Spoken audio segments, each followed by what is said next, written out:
Holiday retail sales set a new record this year. Shoppers spent more than $800 billion. Some reports say that's up almost 5% from last year.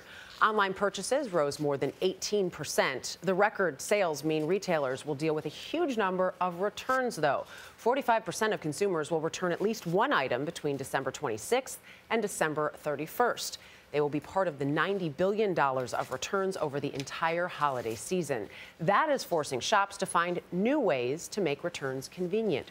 Fortune senior editor-at-large Leigh Gallagher is here with more. Leigh, good morning. Good morning. So we know we want to get it quickly when we're talking about shipping, but what about the returns? How are they changing things? Returns have been a huge headache for the consumer, for the retailers as well. And as online shopping has grown, it's just become a huge point of friction in the process. So retailers have spent the past few years really trying to address this because it's not good for them. If this is going to be such a huge part of their business, they need to find a way to deal with it. Right. And the consumer, by the way, we have been so spoiled that we expect everything to be seamless and easy.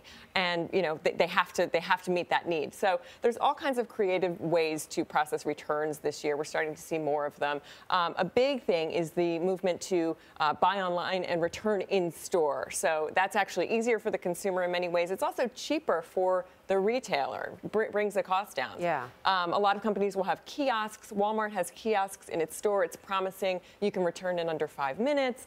Amazon, of course, bought Whole Foods, so now you can return at Whole Foods. But Amazon, in this never did we think we would see this, has forged a relationship with Kohl's where you can actually now also buy on Amazon and return at Kohl's. And also lockers and, you know, the whole remote. Make it easier. You make it easier. Yeah. Gyms, other stores, you can return anywhere physically. And then, of course, a lot of retailers are extending the length of time that you have and paying for shipping, doing everything they can to make it easy. It's still going to require an errand, which is what trips me up. And I always thought it was a big no-no because I actually do return things that I order online back to the physical store. So it's good to hear that they welcome that now. They want that. It's better for them. Are some online policies changing now that more people are shifting to online shopping? Yeah, they're changing a little bit, like extending the window and having the labels that you can print out at home. Of course, then you need a printer. But they're doing everything they can because this is all about what they call reverse logistics. It's bringing that product back through the cycle of inventory and logistics. And the customer doesn't care about reverse logistics. All the customer cares about,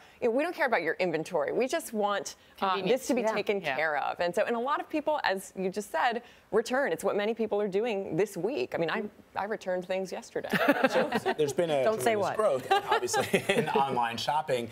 What are some of the third-party vendors out there that are helping people return things? You guys were talking about that during the commercial. I had no idea what that was all about. Well, that's the other thing. There's been this whole cottage industry that's sprung up to help retailers address this problem. So anytime retailers are spending, anytime anyone's spending a lot of money on something, there's a big headache. There's always entrepreneurs that come in and try to make that easier and take a piece of that margin. And so there's companies that are helping retailers handle the returns for customers, a company called Happy Returns. There are companies that are actually trying to make it at the front end easier to know what you're buying, so reducing the likelihood of a return.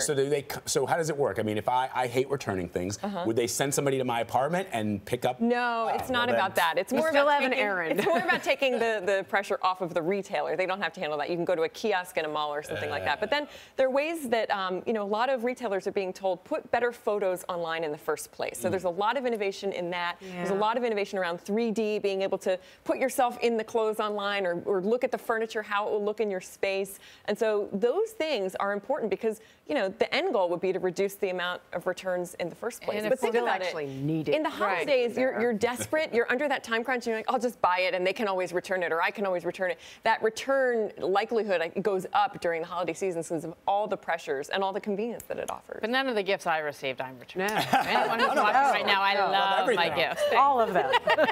Me too. Thanks for having me. Leigh Gallagher, thank you very much. Happy New Year. Thanks to you too.